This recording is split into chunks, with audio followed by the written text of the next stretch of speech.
Hello everyone and welcome back to the channel, or welcome to the channel if you're a brand new subscriber or a brand new viewer. My name is Kyle. Spider-Man No Way Home is coming out very soon. I am definitely excited to see the movie. I've always been a big fan of Spider-Man ever since I was a little kid. And today we will be reviewing Spider-Man 3. This movie was once again directed by Sam Raimi, stars Tobey Maguire, Kirsten Dunst, and James Franco, also co-starring Rosemary Harris and J.K. Simmons. The movie takes place right after the events of Spider-Man 2. Peter Parker is going back to school. He's doing very well. The city is safer than ever. He's going to propose to Mary Jane. She is finally performing on Broadway. This is her dream. And he's having issues with Harry despite the fact that he could have told him that his father killed himself in Spider-Man 2, but I digress. In the midst of all this, we get introduced to three villains in this movie. The first one is the most obvious, which is the New Goblin. But we also have Sandman, played by Haden Church, and Venom. So let's get deep into Spider-Man 3. There is going to be heavy spoilers throughout this entire review. I'm very certain that anybody who clicked on this review has seen this movie, but just in case if you're the one person who hasn't, watch Spider-Man 3, come back to this review.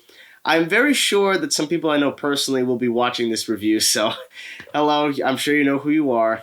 Spider-Man 3 is a very special movie for me. It was the first movie that I remembered anticipating as a kid, seeing it in theaters. I absolutely adore the first two movies. Spider-Man 2 will just always be one of my personal favorite movies. I absolutely adore the first two films, and I love Sam Raimi. I was so excited to see this movie in theaters. It was going to have the same cast members. There were going to be some new people. I was so excited. I remember going there on opening night. My parents liked the first two movies, so they were excited to see it too. It was a completely packed auditorium. Everybody was excited. Every seat was filled. I was just so ready. My feet were kicking out. I remember that. And I remember coming out of the theater saying to myself, I definitely liked this movie. I for sure did.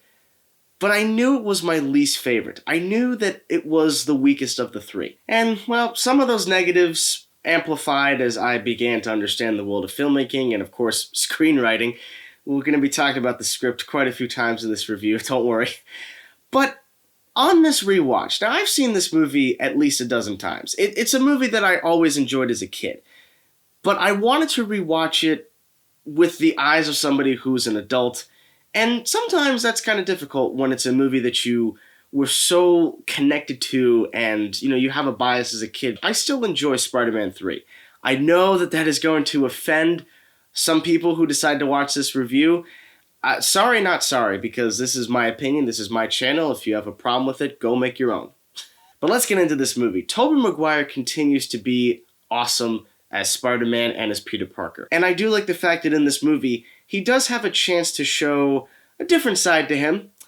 And like I've said quite a few times already, we will get to that point. One thing I can objectively say is great about this movie is the action. I really think that Sam Raimi is just a master when it comes to these sequences. And a lot of the moments in his fight scenes you just would not see in a lot of other movies, particularly blockbusters made today. It definitely feels like a relic of its own time, and I really appreciate that watching it today. The first fight scene between Peter and Harry is so much fun. I absolutely enjoy this scene ever since the first time I saw it in theaters. And for sure, I'd be remiss if I didn't talk about the moment where Peter saves the ring in slow-mo.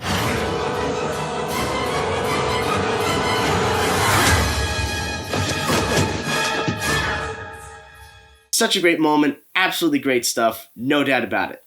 However, when they go into the alleyway, that's where the problems of this movie begin to show, in my opinion. There are some horrific shots. Now, let's be honest, even with that serum, Harry should have been dead from that head injury, but instead, we start to enter what's called the script. Because what they do is they treat it as, well, Harry has got momentary amnesia, so he can't remember the events of the incident or anything that happened recently.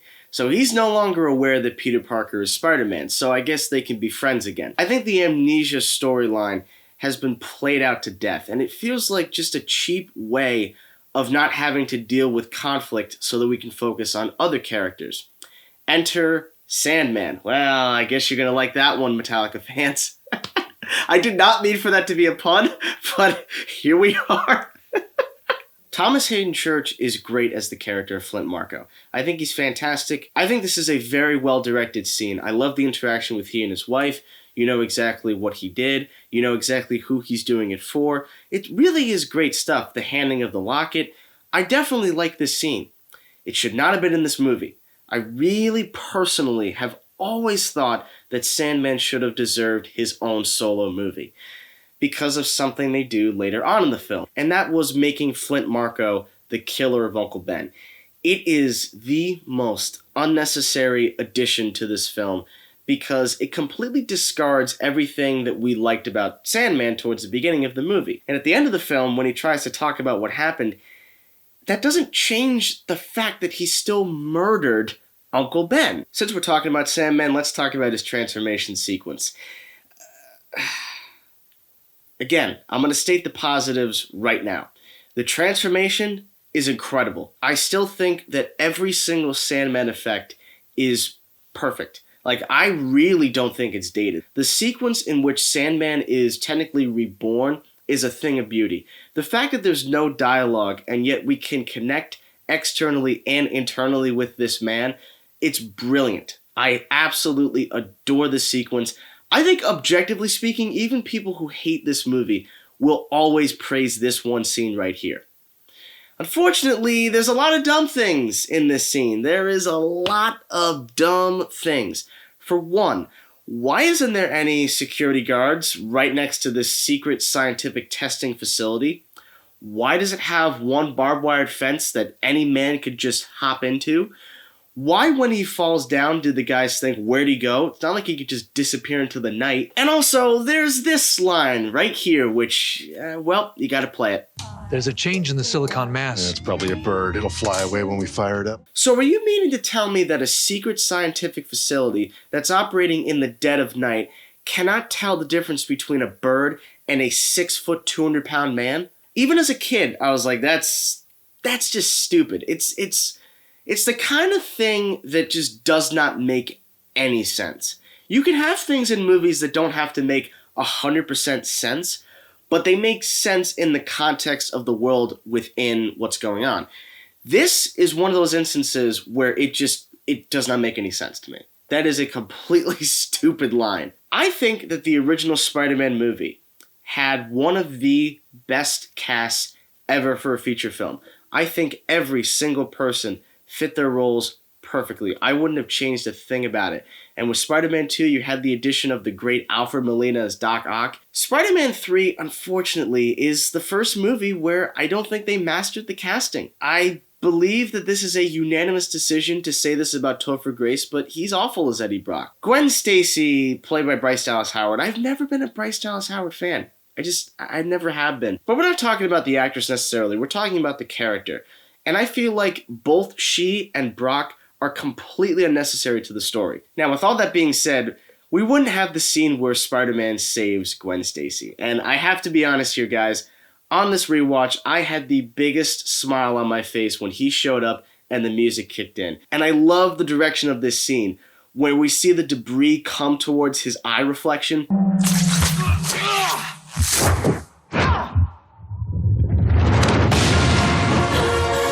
Raimi absolutely knew what he was doing. This sequence still is awesome. Although I've stated a lot of issues I've had with it so far, I do think the pacing of it has been solid. I definitely like the fight scene between Spider-Man and Sandman when he tries to rob the truck, but definitely when Peter and MJ break up, that's kind of the moment where the film tries to take on another level. And I definitely think that's where some of the pacing issues begin to happen. But this scene has always disappointed me because the communication between both of them is so off. And as I've gotten older and as I've experienced relationships, I can't believe I'm giving relationship advice during a Spider-Man 3 video, but communication is key, people. Communication is key. MJ refusing to tell Peter that she got fired, it literally feels like MJ's not telling him this because the script is demanding that she keep her mouth shut. She's a bit unlikable here. Now, granted, I understand the position that she's in. She's premiering on Broadway, and after one show, apparently they just couldn't hear her. I mean, which is weird. I mean, don't you have either preview screenings? And even before the preview screenings, don't you have what's called rehearsals in which people sit way at the top of the balcony? I'm definitely adding my theatrical experience to this, but honestly, like, it is kind of weird how she gets bumped off the show so quickly. And she's trying to get Peter on her side, and unfortunately, he's talking about himself a lot, which is definitely not the right route to go down to, although I do think he had the best intentions at heart during these sequences, because they spent 2 whole movies trying to get together. She left a rich, wealthy, nice man at the altar for this guy, and she just leaves him halfway through the 3rd movie. It's like, what the hell was that all about? Now we're going to jump into the black-suited Spider-Man, and this is definitely where the film becomes, shall we say, more of the meme aspect, because let's be honest, I gotta stop here and say that Spider-Man 3 has become a bit of a meme machine kind of movie. There have been so many videos talking about this. I've seen plenty of them. This movie definitely has its pathos. It has great epic moments. I absolutely love the fight scene between he and Sandman in the train station.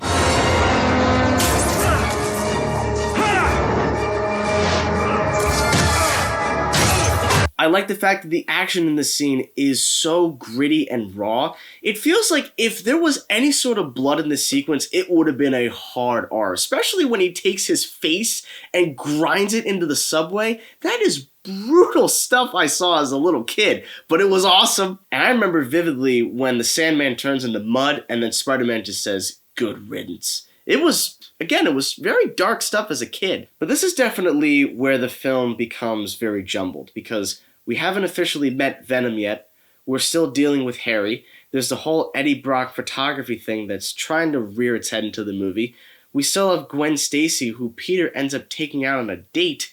I still don't know how he managed to do that. It's very weird. The sequence between Harry and MJ, I think, should have been almost removed entirely, because the only reason that plot line is there is for there to be some kind of added tension between Peter and Harry, despite the fact that there's perfect tension, but it just hasn't been revealed yet because of the amnesia plotline. I feel like they shouldn't have had any of that in this movie. They should have simply focused on the conflict brewing inside of Harry, because he spent the entire 2nd movie searching for his dad's killer, and he finally finds it, and then all of a sudden at the beginning of the 3rd movie, he bops his head and he can't remember anything. It's very unfortunate as I say it out loud, because I imagine that the writers and Sam Raimi were also saying it out loud, and they felt like that was a good idea for the story. And yes, I understand that Sony was trying to force Venom into the movie, but I don't think they were trying to force Sandman into the movie. I think if you remove Sandman and remove the amnesia thing, you could have moved forward with the Harry-Peter conflict that wasn't MJ. Because there's literally a scene where MJ visits Peter and tells him that, well, you're not there for me, so therefore we have to split up. Like, I've fallen in love with somebody else. Did Harry put some sort of bug on her? Did he put a hearing device on her? All MJ should have told Peter is, yeah, Harry's over there, and he just put me in a chokehold and he's threatening me. Can you go kick his ass? And he would have done that easily. Now, of course, if that didn't happen, we wouldn't have gotten this little gem of a moment that always makes me laugh. That taste. Strawberries. Now let's talk about the dancing scenes in Spider-Man 3. It's not a Spider-Man 3 review without talking about these scenes. What are my thoughts on them? What were my thoughts as an 8-year-old kid, and what are my thoughts 15 years later? I don't mind the dancing in the street part. I don't really mind that, and as I've gotten older, what I find so funny is the fact that every woman looks at him like, oh, hell no. Like, this guy, this is pathetic. Like, it's hilarious. That's definitely the biggest laugh I got out of the scene. The dance scene in the club is where it goes over the rails. If they were trying to make it funny, I mean, they kind of succeeded, but it's one of those moments that to me is more cringy than funny. Especially the fact that he's doing all of this to literally humiliate the woman that he was in love with for years. It just doesn't fit well. It doesn't feel right. I definitely think that after that happens, the movie begins to get good again. I definitely like Spider-Man getting rid of the black suit. It attaches itself to Eddie, and we get introduced to Venom. Now, here is what I would have done. This is the decision that I have thought about for quite a while. I remember when there was a draft for Spider-Man 3 that came out, J. Jonah Jameson's son, who MJ was supposed to marry from Spider-Man 2, came back from his space mission with the black symbiote. And the black symbiote would have attached itself to him. Why didn't they just do that? Because that would have definitely heightened the conflict between MJ and Peter. Not for the whole Harry thing, because I felt like that was played out in the first movie. But definitely, if you had the guy that she was going to marry become Venom, he would have so much hatred towards MJ, he would do anything to try to kill her, and Spider-Man would have to fight him. That battle, to me, would have felt so much more personal rather than just the guy who tried to screw up Peter's photography career. This, of course, builds up to the amazing finale, and I love Spider-Man pulling out his red and blue suit. That moment definitely had another huge smile on my face. Without a doubt, the final battle is truly a lot of fun. The action, as I've stated before, is all great. I definitely love the practical effects. I do think the CG in this scene is pretty good. There is that one moment where Spider-Man and Venom are falling, and you can tell that Tobey Maguire's face is CG'd. I think outside of that moment, the CGI in this scene holds up relatively well. I love the moment where Harry and Peter officially team up. It was definitely a heart-pumping moment, and it definitely got a huge applause from the audience, from the theater. Unfortunately, man, it's like with every great thing I say about this, there's always a negative thing to correlate it. Harry discovering how his father died by Bernard, his butler, has got to be one of the laziest written scenes I've ever seen in a feature film. Even as an 8-year-old kid, even at that age, I was like, why didn't he just tell him that before? Which then raises an even bigger question.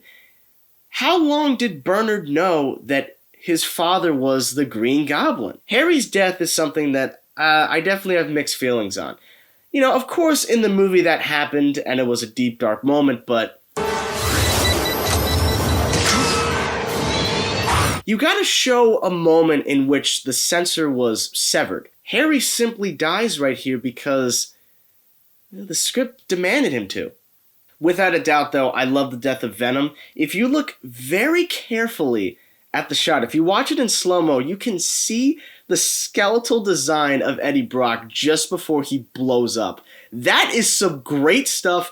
And also, I do think that that's like an R-rated moment that made its way into a PG-13 family-friendly movie. Spider-Man 3 overall is an interesting movie for me to state my final opinion for, because I definitely spent probably half of this video talking about all the things the movie did wrong, the problems it has and all of that. There comes a movie, not every movie, but there comes a film where you recognize all the problems of it. You see that there's a lot of issues, and there are things that are absolutely so stupid that you're like, there's no way, even if I wrote this, I wouldn't have done this. Alas, all of that, I still enjoy this movie, and I think I always will. Spider-Man 3 is the kind of movie where if it was playing on TV right now, I'd watch it.